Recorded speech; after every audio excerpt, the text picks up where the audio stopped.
Thank you so much for being here. This is going to be a wonderful time of looking at the issue of immigration, and we're so thankful to have Chitra Hanstad with us. Chitra is the Executive Director of World Relief Seattle, and she is one of her own, a daughter-in-law of the church, I guess we might say. If you recognize the last name, it's a very familiar one to our congregation. And so, without further ado, I'd like us all to welcome Chitra Hanstad.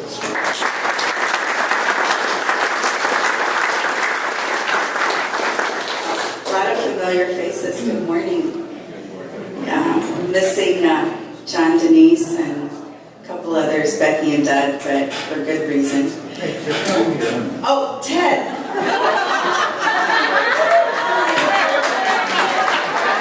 That's all that matters. Ted's here. That's a fellow outlaw, as we call ourselves. Well, I wanted to start with a video because I think sometimes that's more powerful than my words, but we'll start with a video. But before that, I'll just say I've been at World Relief. I started the same day President Trump did, and so I've been there, 7 months?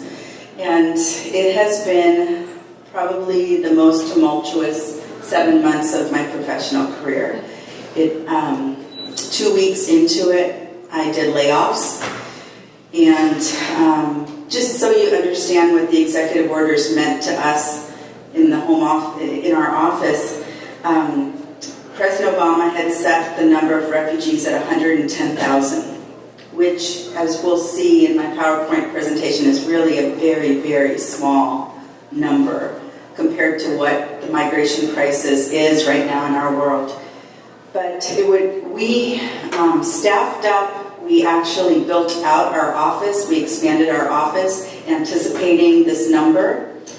And so it would be like if your church said, hey, this coming year, you're going to grow, your denomination, your congregation is going to grow, so you better staff up, get people in place, make sure that this building is big enough to accommodate all these people that are going to be coming. And then all of a sudden you're anticipating 110,000, and then they say, but for the next 4 months, you're not going to get anybody. So what do you do with all that staff you just hired? There's no income. And then when your doors do open, you're only going to get 50,000, but you had been anticipating 110.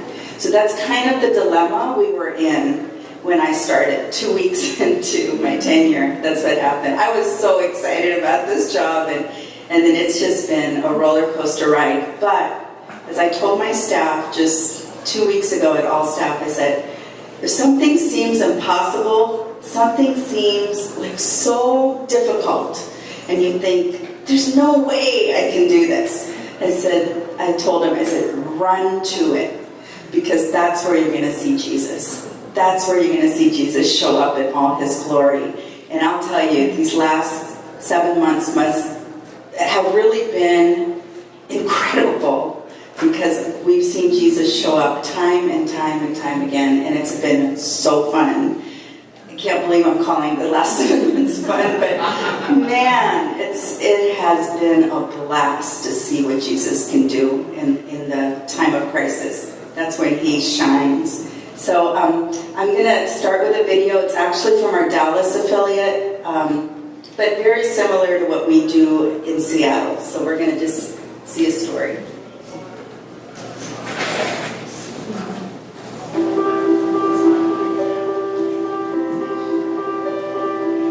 Looking back in the past 35 years in my life, I realized that I was focused on success at work, and that left me very little quality time for serving God.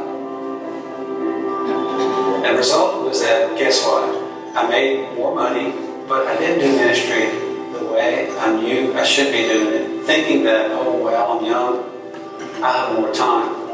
So 30s turns to 40s, 40s turns to 50s, and now I'm in my late 50s. Finally, I'm I'm trying to flip it in the right direction, spending quality time doing God's work.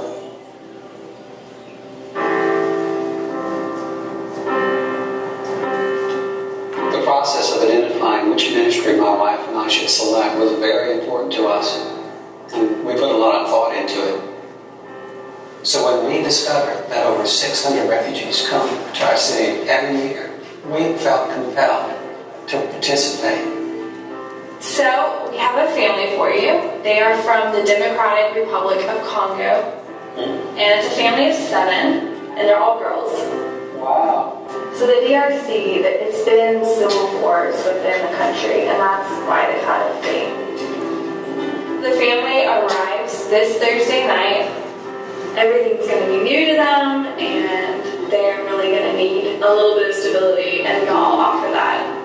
We've got an apartment, and we need to set it up. Would y'all be interested in being involved in that process? Yeah. Okay.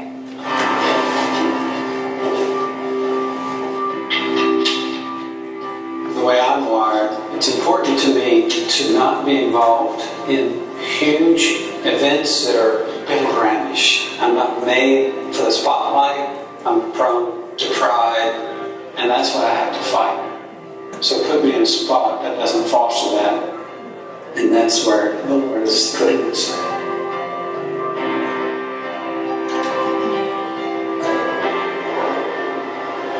When I read Scripture, I see that it is incumbent upon all Christians to love God and to love others. Jumbo. Someone who shows up and didn't think he would ever get there, and he came here by the skin of his teeth, and he knows not what the future holds. That to me is a ripe situation to love others, and I want to be part of it.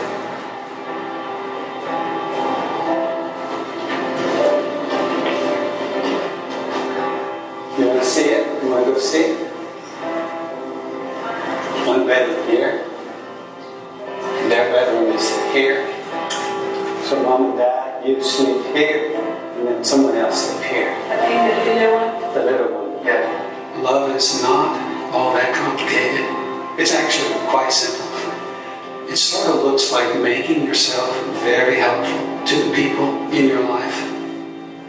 Some people need a soft word. Some people need a couch. Some people need a friend.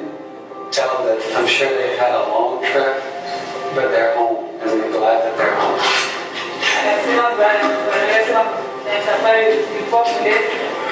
sana na tunatulia roho tunatulia hivi tunasikia kama tuko pamoja. There's why people go there, they have people who really care about them and people want to help them. That's the deal. They think that they're going to keep seeing you in their lives. They want to see you again. Tell them yes.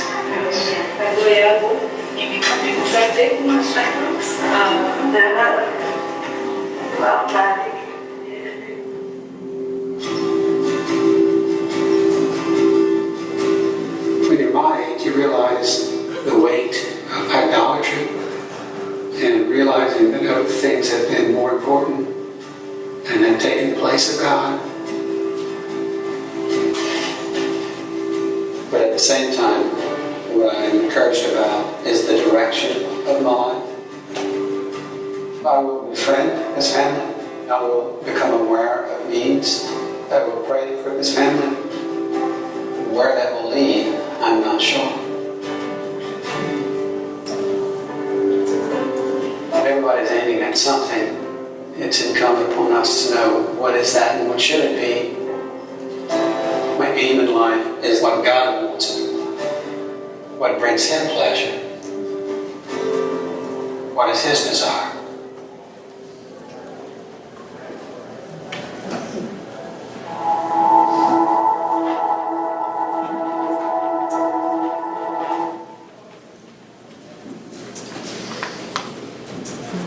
So that's an experience that many people get to have through our office.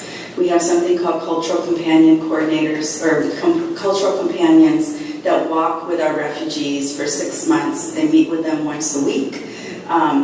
really teach them about American culture, taking them to the library, to the grocery store, just helping them get acclimated. And I'll tell you what, when I talk to those cultural companions, they are so blessed because our refugees will insist that they come to their home, however small it is, and feed them from their culture, like these feasts. So it's pretty neat, the relationships that form. I just met with a gentleman at SPU. He's one of the deans there, and he's been a cultural companion for years and years and years, he and his wife.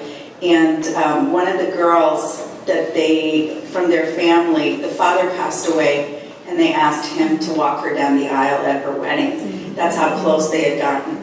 So it really is a blessing to be in these spaces. I wanted to show that to you because I think a lot of you here can relate to that gentleman. I know I can, because what he said about the weight of idolatry that we face when we get to a certain age, we realize, man, what did I do with my life, And it's just, it just is a beautiful example of what we can do for Jesus. So we'll start. I'm just going to go through and give you a brief overview of World Relief, and then we'll get into some questions. So, a definition of a refugee. Refugee is someone that flees their country because of persecution due to, they've crossed an international border. So, in our world today, there's approximately 65 million displaced people. So, displaced meaning, let's say there was a fight in Mount Vernon, and you, thank you, that helps, because I don't know what's coming next. So that means like you would go to Burlington or Anacortes because there was fighting in Mount Vernon. So you're displaced, but you're still within your country, or you might go down to Seattle. But a refugee crosses an international border. So we have 65 million displaced people right now in our world. It is a crisis of proportions that this world has never seen. So it is a huge problem. Of those 65 million, 21 million have crossed an international border and become refugees. And the persecution is based on race, religion, nationality, membership in a social group, and political opinion. So it's a very real threat to these people that they're not just leaving their home because they're trying to find a better economic position for their family, or they want to leave their country for some other reason. I'll give you an example. I just met with a woman who's a single mom who came here, and she was from Afghanistan, and she was from Iraq, and she's a Sunni Muslim, and it was the place where she was ruled by the Shia militia. And her father and brother were targeted by them. And one day they came for her father and her brother. And in front of the sons, her brother's wife, herself, and her mom, they beat up the son and then shot him in the head. In front of the dad, they made the dad watch, and then they proceeded to do the same thing to the dad in front of the three women. When they left, the daughter-in-law and her children were at risk. So this woman went with them to Syria, waited there, even though that country is in turmoil, they waited there till she was able to get refugee status to Canada. She came back to be with her mom, and her mom said, we're unprotected, you really should get married. So they found a man for her who was actually, she said, just the most incredible, loving man. They proceeded to have 3 boys, and he always wanted a girl, but they had 3 boys. And then one day, sure enough, the Shia came to her house and beat up her husband in front of 3 boys and her, and then took the husband away. That night, her neighbors said to her, "You're going to be next." And they hid her in their house. And sure enough, the next morning they came, especially because there were 3 boys, they came back to get the woman and her children. And the neighbor said, no, the mom came, got her, she's long gone. So then she just hid in house after house after house till they saved up enough money for her to get a plane ticket to Turkey. She went there with 3 kids, and they were little, like 4 and under, 3 little boys, by herself, not knowing the language. And while she was in Turkey for 2 years, she finds out she's pregnant, and she has a little girl. And then she finally gets resettled. She got accepted as a refugee to Seattle, where she knew not a soul, didn't know the language. She landed with 4 kids, 5 and under. One of our churches, and this is my favorite part, and I tear up every time because to me it's the church at its best. One of our churches said, we'll resettle her. So we have something called a good neighbor team, where they do everything we do with our help. They got around her, and 7 women in that church took 1 day a week. And 1 day a week, one of those women is in her home, helping her with those children. She got into language classes. Her English is amazing. I spent time with her and find out that back home she had studied to be a microbiologist. But she could never work because she was so scared of being found out that she was Sunni.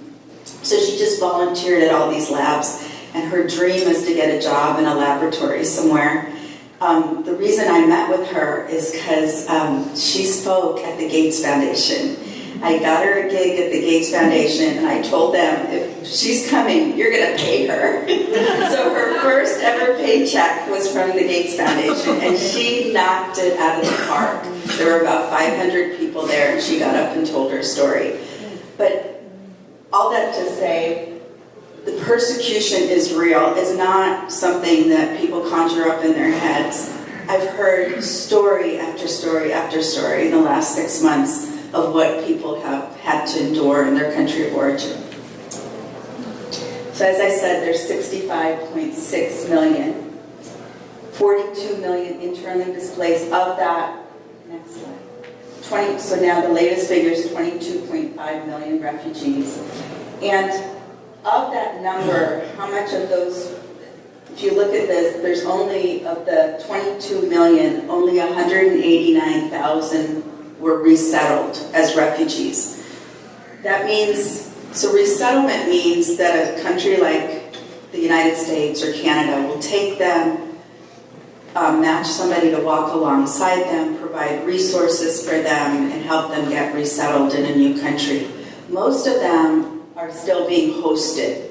So that's in countries like Turkey, Pakistan, Malaysia, Lebanon. So there's countries that are hosting them in camps, or just, they're just living, they have no status. So there's no legal status. So these kids that grow up in the camps, the UN is trying to run some makeshift schools, but they're losing their education. We've got this whole generation of kids coming up without any kind of structure, without any kind of education. Last year, Tim and I and Shalini, our youngest, lived in India, and I worked on human trafficking issues in India. And that's one place I told God, I'll do anything, but don't send me into that space. And of course, the way Jesus does. I was standing in brothels in Calcutta, in the largest red light district, and I saw 10 and 11-year-old girls being sold at 11:30 in the morning. And as I dug into that, I found they were coming from the refugee camps up in Nepal, via Bhutan, Burma. That just about did me in. I just wanted to put, one under each arm and run. But if we don't take them, there are plenty of people lined up to take these kids. So, next. So here are some of the faces of the refugees that we've seen in our office.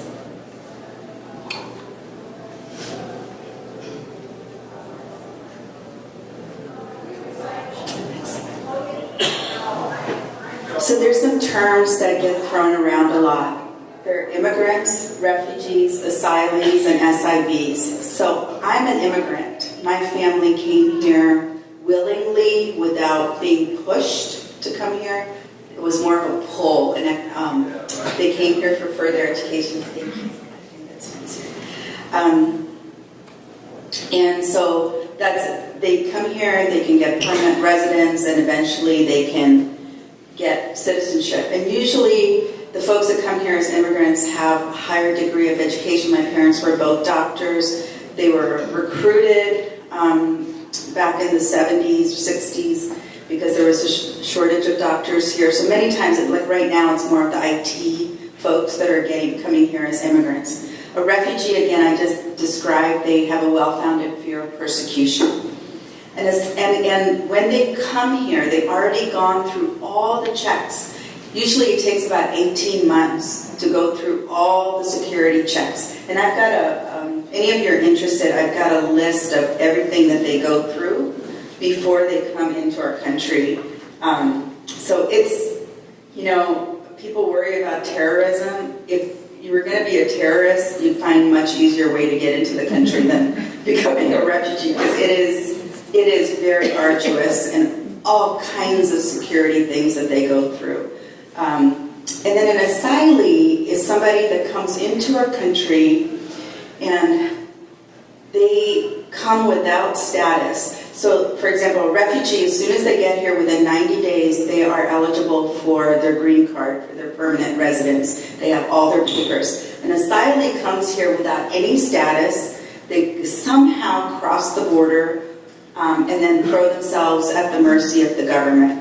And we work at the detention center in Tacoma, and it's a 1,500-bed facility. And many of the folks there are asylees. They're waiting for their case to be heard. They have also faced persecution, but for some reason the line was too long or whatnot. They'll come across the border or overstay like a student visa and then have their asylum case heard here in the courts here.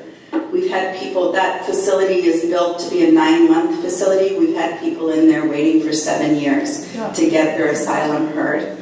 I'll tell you some great stories about what we're seeing at that awful place, because I've been in there. And then an SIV is a special immigrant visa, and these are folks that have risked their lives for our military. They've been translators for our military, or they're engineers and they've worked with the Army Corps of Engineers, or they've worked with USAID. And their entire families are at risk because when the Taliban or ISIS finds out that they've helped the U.S., they killed their families. And I could tell you story after story about that. Quick one, one of the gentlemen that Darla knows too, Darla Sicklesteel, you guys all know her. She was driving down one day a week from Mount Vernon all the way down to Kent to volunteer for us, and then spending the night with me and then driving back. So she got to meet Sabori, and Sabori was selling jewelry at Bagram Air Force Base. He's a jeweler by trade, but during Christmas, the guys wanted crosses made. Some of the Italians and Americans wanted crosses made, special ones, for their folks back home. So he did it. He made beautiful crosses, and then his dad and brother were transporting them. The Taliban found out about it, opened fire, and killed his dad, and very severely wounded his brother. And so his mom said, "You need to get out of here. I don't want to lose all my family." So he came, and this man is just, he'll make you jewelry. If he meets you, the next time he sees you, you'll have a piece of his jewelry. He's so cute. He makes the most beautiful jewelry. And we got him a job through our employment services. At Goodwill, they have an online presence, and he values all the jewelry that gets donated. He looks at it, sees how valuable it is, and puts a price on it. But we just got him a grant to teach jewelry making to other Afghans, so it preserves that kind of jewelry making, and he's amazing. So what are some of the myths? And that refugees pose a threat to national security. The Cato Institute, which is a conservative think tank in Washington, D.C., did a very, very extensive longitudinal study, and they found that your chance of being killed by a refugee, in particular, is 1 in 3.56 billion. So, you hear these stories being thrown around, and the vetting process is so extensive. Like I said, if you wanted to be a terrorist, you would not choose this road to come into the country. That refugees are mostly men. Of the 1,135 refugees that we settled through our office last year, 463 of them were children, and many more of those were women. That refugees are a drain on society. In fact, a study, again, a longitudinal study, showed that after 20 years in America, refugees will have paid $21,000 more in taxes than they received in benefits from the government.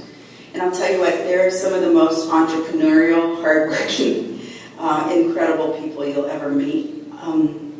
We have a really hard time finding housing for them because they don't have rental history or credit history, work history here in the U.S. One of the creative things that we did was we asked 2 donors to give us $20,000 each as a loan. We keep it in the bank. And so we go to landlords and we show them our bank statement and say, very confidently say, if they default on this loan, on their rent, we'll pay it. We've never had to touch that money because they're the most careful about keeping their places clean and making sure they pay rent on time.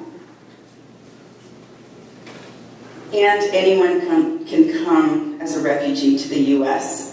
And this is an old statistic, as you saw, it was 0.86, but 0.86% of refugees worldwide actually get resettled.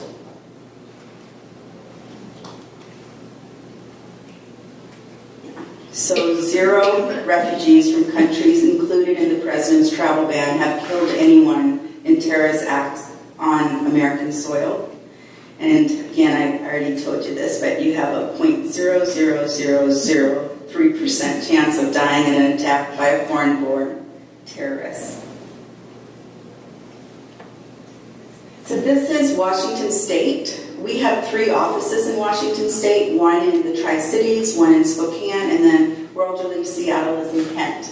Last year, Washington State welcomed 3,907 refugees into our entire state. And the top line, that blue and red line, that's World Relief Seattle. And then Lutheran, IRC, Jewish, and Episcopal. So we are by far the largest refugee resettlement agency in Washington State. These are our stats at World Relief Seattle. Last year, as I said, we welcomed 1,100, a little over 1,100 from 28 countries. Our office, I love it walking in there every day. It's like the United Nations. There's people from literally all over the world. And what might surprise you, the #1 nationality was Ukrainian. And I know you guys used to anyway, have a Ukrainian church. And did you know most of them come as refugees? Yeah. So somebody asked me, what can we do in Skagit County to help refugees? You've got it right here in your church. So we, like I said, we work at the detention center. We have 150 volunteers that work there. So we run 8 church services on Saturday and Sunday. We have inside and outside ministries, as they're called. So inside ministry is the church services. And what we found is during the week, it's a privately run detention center. So it's a moneymaker. It's a huge moneymaker. It's a for-profit business. So the people inside, they only allow us in there Saturdays and Sundays. But we found that people people were hungry for the Word of God. And so what we did is we trained up people inside to run their own Bible studies. And how we disciple them is outside through the window visits. So our folks go and disciple the Bible study leaders through the window visits. And then we also have something else you guys could do from here. These folks, like I said, some of them are in there 4 to 7 years. They never get any correspondence, so we have a letter writing ministry too. So you can write letters to detainees and just encourage them. Many of them are depressed, especially the women are feeling so isolated. A couple of them are suicidal. Our pastors, try to encourage them as much as they can. And then we also have a huge RV parked outside the detention center. And when people get released and they're deported or released into the population, they're released with the clothing that was on their back the day they got picked up. And that might have been 3 years ago, 10 months ago. And it sits in a plastic bag. And you can imagine what that smells like. So we have clothing, we have food, and we have something called transitional services. So our pastor, Jose Luis, he has got this map, and through all our church connections, we have somebody in every country that will meet them, a Christian leader in that country that will meet them at the airport to the country that they get sent back to and help them get resettled there and get them plugged into a church. So it's kind of neat.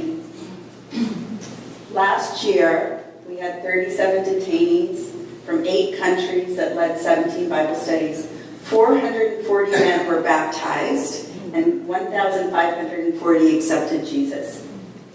Volunteers gave more than 4,200 hours. But what's so cool about this, what Satan meant for bad, God has turned it into something amazing. This last weekend, there was just a move of the Holy Spirit. We had 103 people get baptized. This last weekend. Can you imagine if Bethany Covenant had 103 people lined up to get baptized on one Sunday? That's what's happening in the detention center. I don't know. It just blows my mind what's happening inside there, what God is doing through our volunteers. We have one pastor from Ethiopia that's the inside pastor, and another one from Honduras who's the outside pastor. So God is really doing some amazing things in that detention center. Our vision at World Relief is that each refugee and vulnerable immigrant in Western Washington will be supported by community, rooted in community, and empowered for community. Some of the things that we're doing for that last piece where we're trying to, I kind of even cringe at the word empowered because these folks are some of the most resilient people. They have more resiliency in their little finger than I do in my entire body.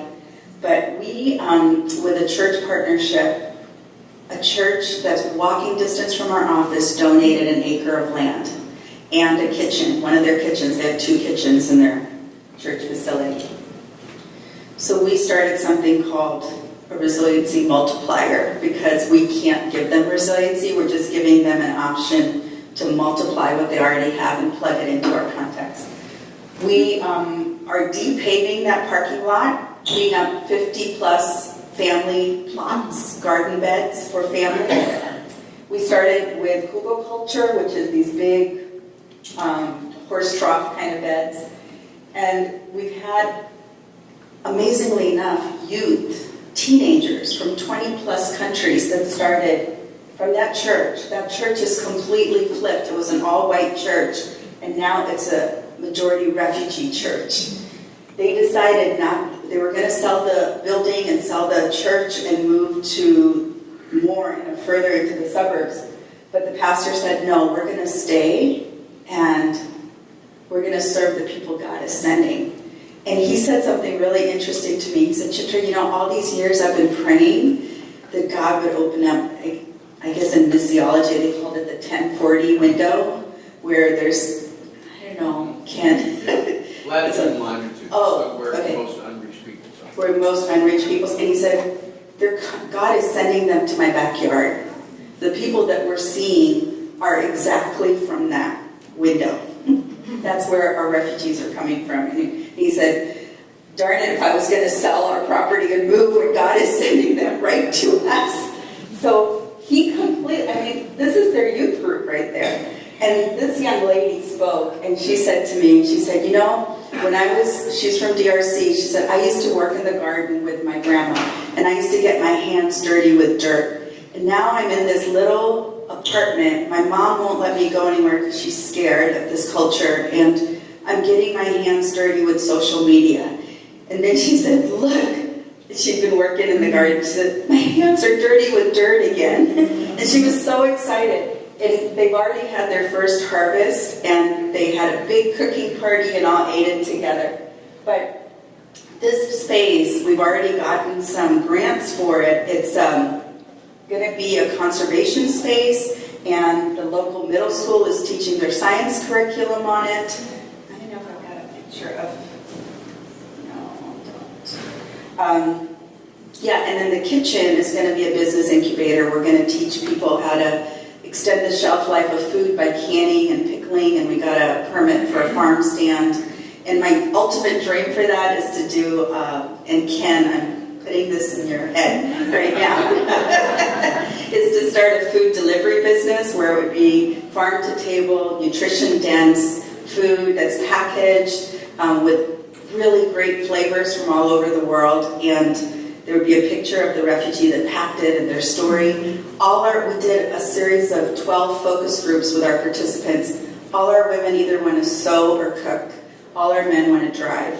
So I thought, it'd get delivered by a refugee right to your door, and that we could get every day get a different Microsoft clients, sign up for so many. Anyway, so this is my dream for this space. We've already got wrote a grant, and Construction for Change chose both the projects, so they're doing all the infrastructure piece of it. So we're going to have to raise money for the programmatic side of it. We're also expanding our immigration and legal clinic. We've just seen a huge uptick for legal services. And then next gen services, it's what we heard over and over in our focus groups is we're fine, but our kids. We just ran a summer camp this year for preventing summer learning loss for our refugee kids, and we want to expand that. I'm going to end with a video. We have a sewing class that we started as part of the Resiliency Multiplier. So many of our women wanted to sew, and we just got some new sewing machines donated, so I'll just end with this.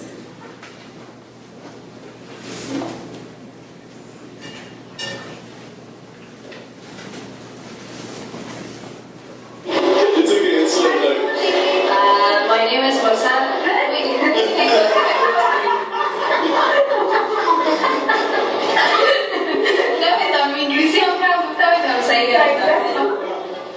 So the Afghan women, because they're the group of people that are most vulnerable in terms of being pre-literate, that means illiterate in their own language, a lot of them, they often tend to be very isolated. And so they feel depressed or separated from other members of the community. Because in Afghanistan, they would have community with other women, they would have a chance to get together. But here, because of the language barrier and the difficulty taking public transportation and childcare, it's really hard to get together with other women. So this class is a way to address not only the community building and friendships, but also learning a skill.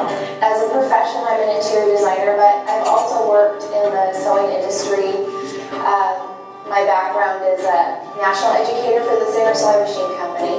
But on a typical day, we would begin with vocabulary, holding up different items and, teaching them the names of, let's say, a pincushion or scissors or rulers or whatever. The class and the lessons and projects were all built on step by step by step. So in the beginning, the first project was very simple. I had prepared strips of fabric, and we were just going to practice sewing straight. And then we made a simple pillow out of it. then the next class added another technique, and so then there was more English to learn with that. I think one of the most amazing things about this class has been the mutual transformation of both sides. So the volunteers, the people from the church and from other World Relief volunteers who have really not interacted with women one-on-one, especially Muslim women, and so they have never had that one-on-one relationship. But this class, coming in and volunteering and helping someone get on the sewing path or helping them with threading the machine and do that one-on-one interaction, it has changed lives on both sides. Well, my life did not involve any contact with anyone who was of the Muslim faith. And I really had a lot of apprehensions about it, if I were to be honest about it, because, I had sort of a fear of what I didn't know. So this has been such an eye-opener for me.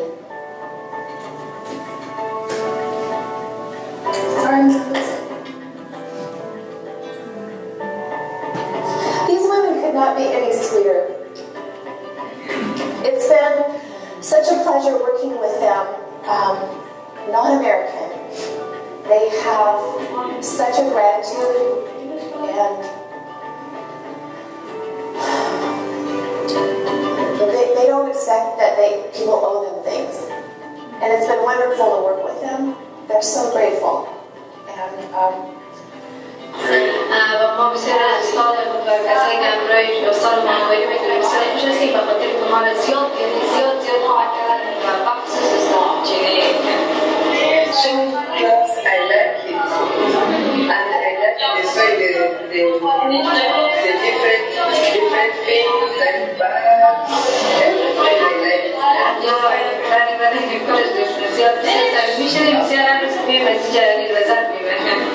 It is the mission of World Relief to empower the local church to stand with the vulnerable. And I can't think of a better example than this particular collaboration and partnership. Kent Hillside Church had the space, and they had the volunteers, and they had the willing people. They just needed a way to know how to stand with the vulnerable. It's the church doing its work. And that's how it should be. They're engaging the community, providing a need in the community. It's the church at its best. And that's what World Relief is about, is that we're here to equip and stand and help the local church to stand with the most vulnerable. And this is, I think, one of those great examples.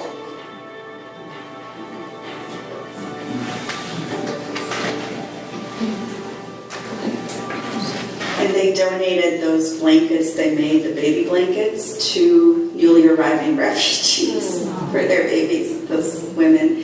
And 2 of them have gotten hired by for professional sewing so far. So we have a wait list like this long for that class. Oops, what did I do?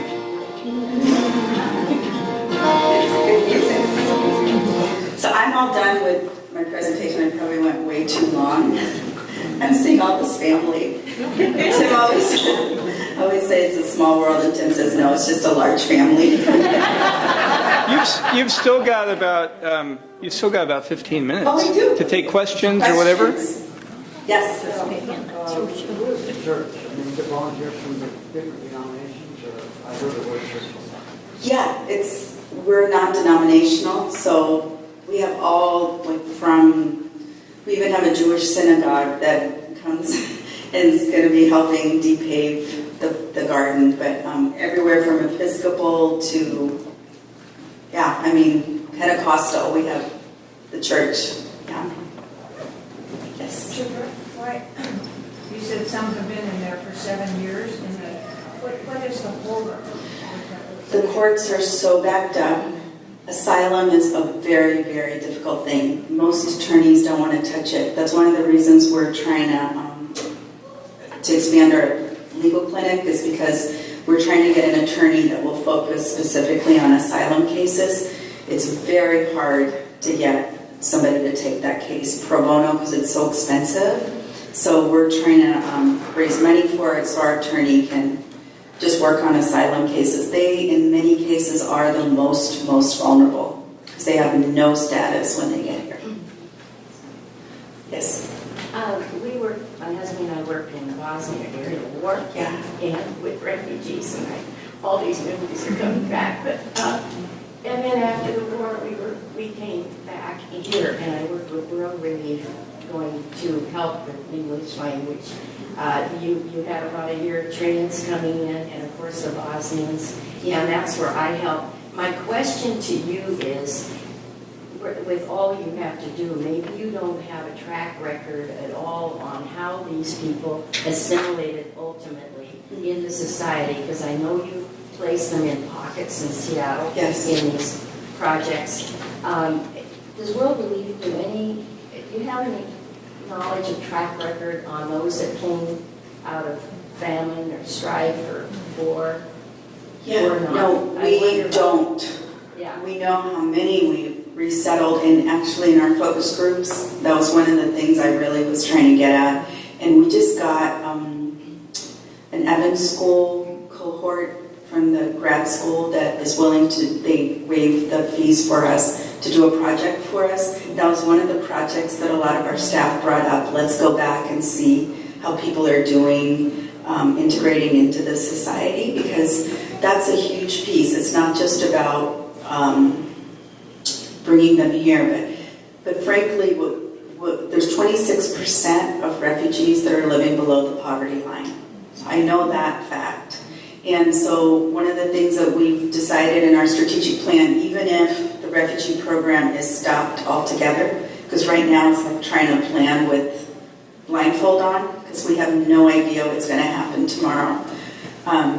We still have a lot of people we can serve. There's a lot of vulnerable refugees that have already come that we can serve. So that's where we're kind of shifting our focus with things like business incubator, the garden. That's not just for newly arriving folks. It's for everybody in our community. So, yeah. But when I find out, I'll let you know. Because that research is something that we really need to do an effective job. I'd like to also add that I see in my own life most clearly Jesus in the eyes of the refugees. And I can clearly say that. Yeah. Amen. Yeah. Yes. You mentioned that they would like to receive letters or communication. So we're English-speaking people. How do we communicate in today? Yeah, no, we have people that'll translate. So we have folks inside that speak every language you can imagine. So that are part of our, they're detainees themselves, but they're being trained by our volunteers that go in on the weekends, and then so they can get it translated very easily. So you write the letter and then they read it to them? Mm-hmm. Yeah, and they're so hungry for any kind of literature. Like, you'll give them a book, a Christian book. The next day they'll say, "Do you have any more?" Like something that would take us, but all they have is time. The thing about this facility, it was built as a 90-day facility. A regular prison will have a cottage industry, it'll have educational options, it'll have a library, it'll have an outdoor space where you can go and exercise. They've got none of that. They are stuck. And so we're trying to find ways to keep them mentally stimulated and emotionally healthy. So, and for some reason, God gave us favor with, there's so many things I would like to go and protest, but, I have to rein myself in because we have a good working relationship and they do allow us in. So I just feed it to reporters, so things get addressed. So, yeah. Yes. You mentioned it in their 7 years. Is it because they have no legal status that their protection for right to a speedy trial doesn't apply? Yeah. Yeah. Okay. Yeah, and then we have unaccompanied minors in there. Kids that have to represent themselves in court. We don't provide a lawyer for them. So we're talking a 10-year-old that doesn't speak a lick of English has to defend himself in court. So that's why, legal services are so important. Yeah. Yes. On that same page, what is the percentage of those detainees that actually can stay and what percentage gets sent out? Do you have those numbers? I don't have them offhand, but I can get them for you. It's very small. That gets ticket to stay for asylum. And so there's a combination of people in there. There's people that have crossed the border illegally or they've gotten picked up. ICE has been doing ICE immigration enforcement. Immigration, what's the C stand for? Customs enforcement. They've been like really increasing rates in a way that's not even like, and don't get me started on this, but in ways that are very deceitful. They'll go to somebody's house and look for a certain person, but then they'll pick up everybody in the household without any kind of warrant. They might have a warrant for one person. But anyway, a lot of people are getting detained. And so there's detainees, there's asylees, and there are, like, in a separate population, there are people that have committed a crime and should be deported. I'm not saying that's not the case, but there's a lot of people that shouldn't be in there as well. And with that size and with the increased activity, are they adhering to that 1,500? No. How many people are in? Yeah, I mean, it can go anywhere. They're not going way above because there's a lot of people protesting too. I think the most they've grown to is 1,600, but yeah, there's not much room in there because there's no open space either. They're trying to expand it, but Tacoma shut them down. They wanted to build a bigger facility, and people in Tacoma came out in force and said, no way. It's right in the middle of the docks. You wouldn't even know that this place existed. You could drive right by it.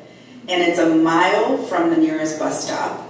So when people get released because it's a private facility, there's nobody helping them. So we started a host home program. One of the churches in Tacoma said, they get released on a Friday, we'll keep them over the weekend, because to buy a ticket, and especially an international ticket, the same day, you can imagine, whereas if they have a 3-day window or a 5-day window, they can get a cheaper fare. So this amazing church stepped up and said, we'll keep them in our homes till, and they'll drive them to the airport, feed them, all of that stuff. So it's pretty neat, that program. We just started a couple months ago.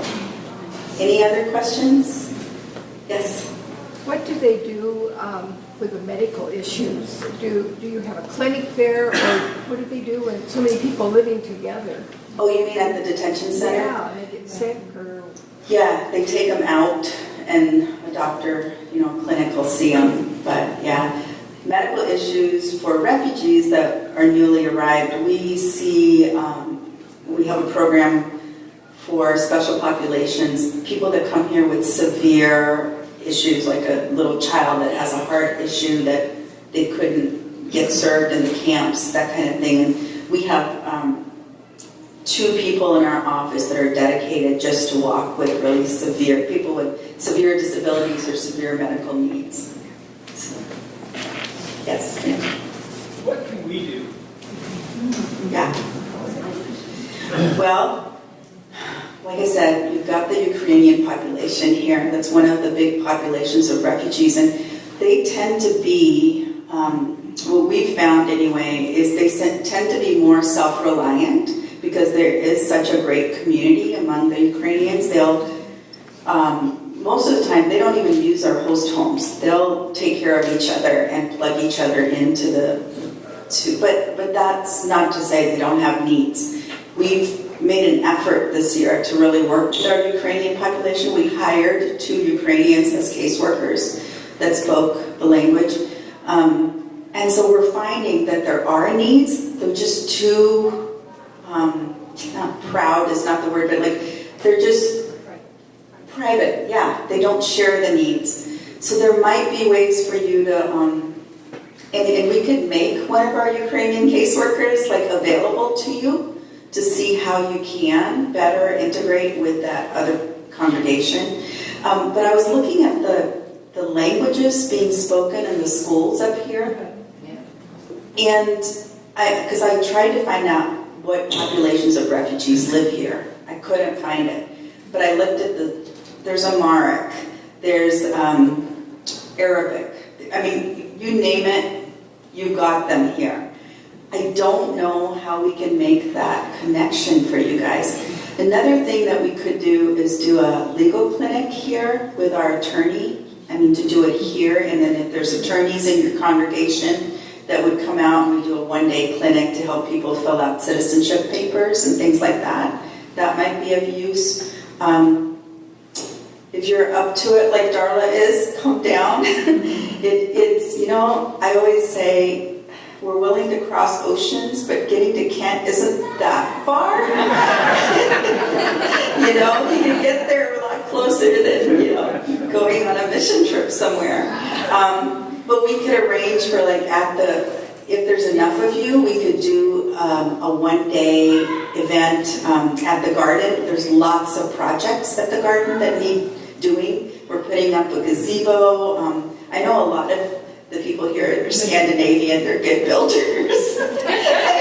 My father-in-law is awesome. But it'd be great to have you come and do a work day down at the garden, and we could have our refugees working alongside you, and then do an evening event where you could meet them and you could hear their stories. Because I'm not even 1/10 as powerful a speaker as hearing it directly from them. So that's something you could do. Writing letters to people in detention. Yeah, I mean, I'd love to have cultural companions. Even, you know, there's a really interesting story that I was actually thinking about. Just heard about this in our Tri-Cities. The agriculture there has been taken over by Burmese refugees because they have a real connection to agriculture. And the Tri-Cities, a bunch of the farmers there said, do you have any refugees that can work on our farms? And they have legal status. So a couple came, and then a couple more, and a couple more, and pretty soon, you know, all these Christian Burmese refugees started to work on the farms all around the Tri-Cities. So that's something, you know, I'd be willing to explore that. It's just an interesting idea. I could talk to our person down in Tri-Cities and find out how that happened. So that's another idea.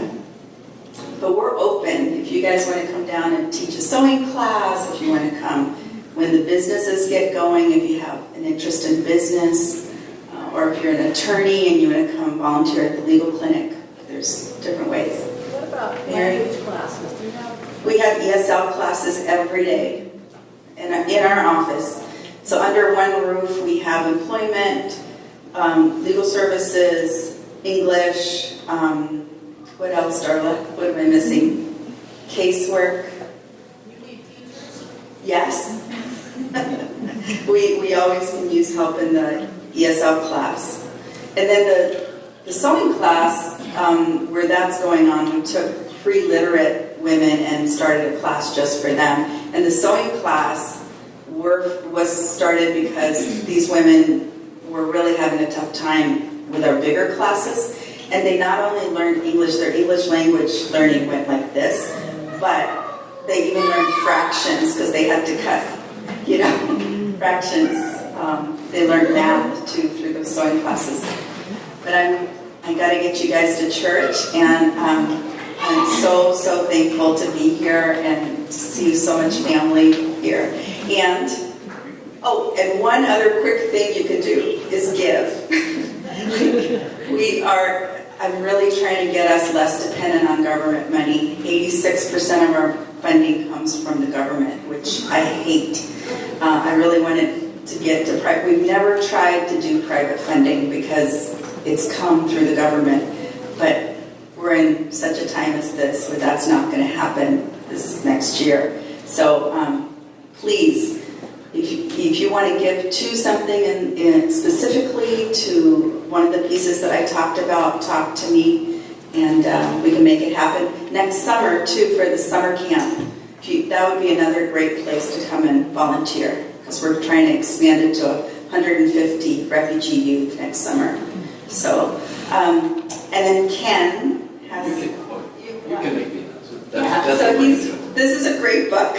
Linda Salter McNeil, who's part of Quest Covenant, and he's leading a Bible study Yeah, we're on this doing a book. Sunday school class. The Sunday school class. Sorry. She's one of my heroes. Yeah. So. Well, it's so good to be with you guys. Can I close this in prayer?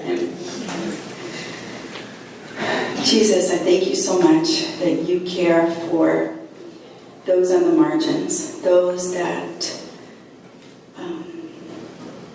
many people will close their eyes and walk right by. But Father, you tell us that when we look into their eyes, we're staring straight into yours.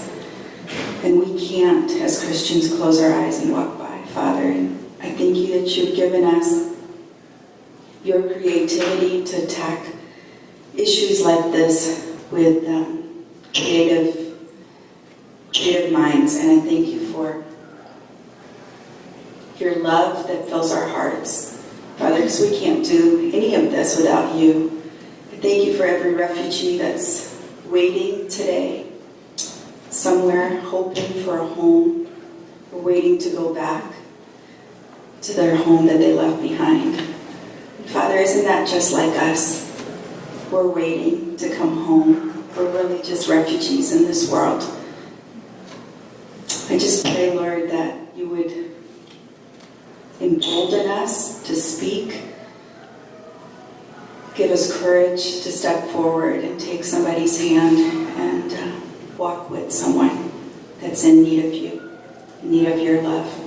Thank you for this amazing congregation.